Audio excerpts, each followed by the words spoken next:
व्रत का सबसे पहला नियम, एकादशी व्रत का सबसे पहला नियम है कि आप जिस दिन व्रत करो उसके एक दिन पहले भक्ति का संचार इस हृदय में कर लो।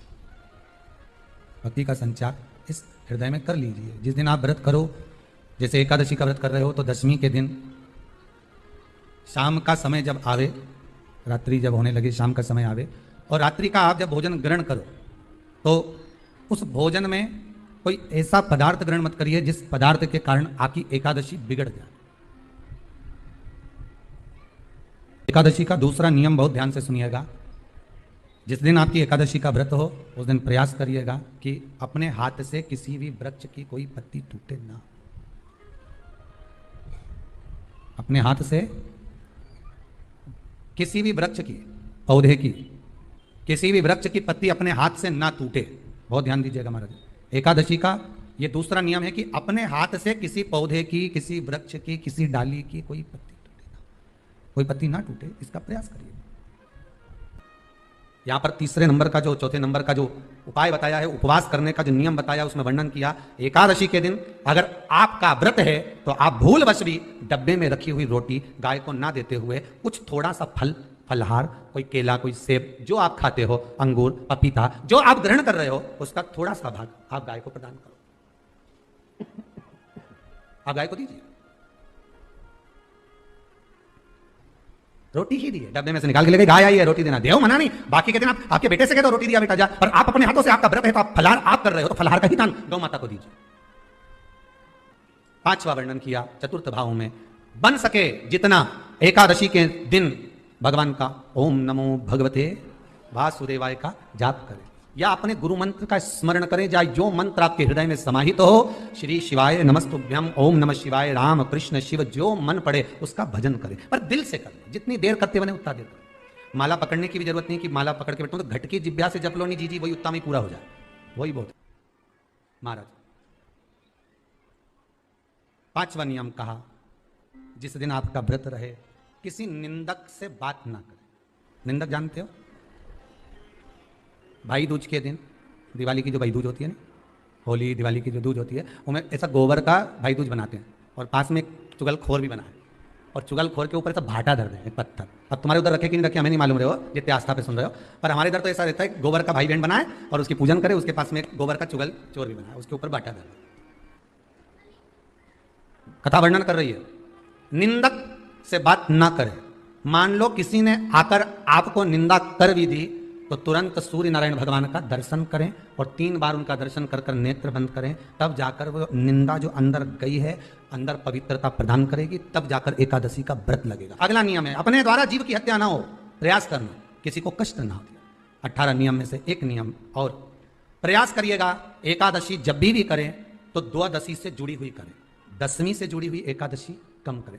जो वैष्णवों की एकादशी कौन सी होती है? जो एकादशी द्वादशी से जुड़ी हो, दशमी से नहीं। दशमी से जुड़ी हुई एकादशी व्रत कहलाती है और द्वादशी से जुड़ी हुई एकादशी पुण्य फल प्रदान कर कर वैष्णवों को भगवान के चरण में छोड़ आती है। इसलिए एकादशी द्वादशी से जुड़ी हुई होना चाहिए, वैष्णव एकादशी। फिर अगला वर्णन किया गया महाराज, शास्त्र कहता है, अगला वर्णन जो किया गया उसमें बताया, प्रयास करें जिस दिन एकादशी हो उस दिन घर में बुआरी, झाड़ू आदि जो लगती है वो दूसरा लगा लें। क्यों? उसका वर्णन है, अगर आप बुआरी लगाएंगे, झाड़ू लगाएंगे, पोछा लगाएंगे तो हो सकता है कोई जीव आपके हाथ के द्वारा मर जाए। सारे व्रतों में केवल एक व्रत ऐसा होता है एकादशी का जिसका उद्यापन पहली एकादशी पर भी कर सकते हो।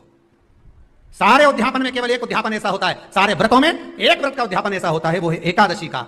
यह जरूरी नहीं कि 26 पूरी होगी तभी तुम करोगे, या तो पहली में कर लो या फिर 26 पूरी हो तब कर। पर उद्यापन, अब तुमको ऐसा लगे कि हाँ मैं अभी तो जीऊंगी हो, अभी तुम्हारा बाल भी धोला नहीं हुआ, तुमको ऐसा लगे तो अभी तुम्हें तो बढ़िया, तो पहली पर करने से क्या फल मिलेगा?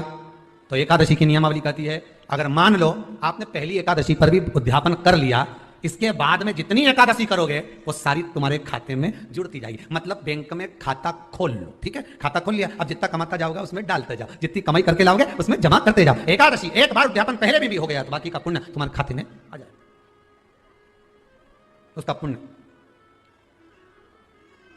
एकादशी का उद्यापन बड़े महीने में माघ शुक्ल एकादशी के दिन, माघ का महीना हो, शुक्ल पक्ष की, जम के बोलिए, एकादशी हो, प्रयास करना कि आप उद्यापन करें, भले 5, 10, 11, 12 जितनी एकादशी हो जाए, 26 हो जाए तो ज़्यादा अच्छी है, नहीं तो आप करें तो माघ महीने की शुक्ल पक्ष की एकादशी के दिन आप उद्यापन करें, प्रयासरत करें, प्रयास। बड़े महीने के अंतर्गत जो उद्यापन, हाँ चतुर्मास के अंतर्गत उद्यापन नहीं होता एकादशी का, बहुत ध्यान दीजिए तुम्हारा। ये जो सावन भादो कुमार कार्तिक जो 4 महीना होते हैं भगवान के शयन करने के, इसके अंतर्गत एकादशी का उद्यापन नहीं होता, और इसके अंतर्गत उद्यापन करना भी नहीं चाहिए एकादशी। एकादशी का उद्यापन माघ महीने की शुक्ल पक्ष की एकादशी के दिन आप बहुत प्रेम से आनंद के साथ करिए महाराज। परंतु एकादशी के उद्यापन में सबसे ज्यादा अगर कुछ जरूरी होता है तो 24 तरह का नैवेद्य जरूरी होता है। कितने तरह का? 24 तरह का नैवेद्य। अब आप कहोगे गुरुजी उद्यापन कर रहे हैं एकादशी का, तो उसमें तो फलहार का हमें नैवेद्य बनाना चाहिए, तो फिर ये पुराण के अंतर्गत स्कंद पुराण में ये चीज लिखी है कि एकादशी का जब उद्यापन करते हैं तो 24 तरह का नैवेद्य बनाकर सिद्ध करते हैं। 24 तरह का नैवेद्य जान रख लेना, हलवा बना लो, खीर बना लो, पूड़ी बना लो, सब्जी बना लो, पकौड़ा बना लो, भजिया बना लो, ऐसे 24 तरह का नैवेद्य अलग अलग चाहिए। पर लोग क्या करते हैं, खोपरा पाक बनवा लेते हैं 1-2 किलो और 24 जगह रख देते हैं। स्वीकृत नहीं है। 24 तरह का नैवेद्य रखा जाता है। महाराज एकादशी के दिन भगवान का पूजन का पूरी तैयारी कर कर, मंडल आदि बनवाकर, विद्वान ब्राह्मण को बुलाकर, कर्मकांडी ब्राह्मण को बुलाकर, जो भगवत सेवा में एकादशी का उद्यापन कराए, उन ब्राह्मण के चरणों को नमन कर कर, प्रणाम कर कर एकादशी का पूजन करवाइए, और उस मंडल की पूजन कराकर हवन द्वादशी को कराइए। एकादशी को हवन नहीं, एकादशी के उद्यापन का जो हवन होता है वो द्वादशी को।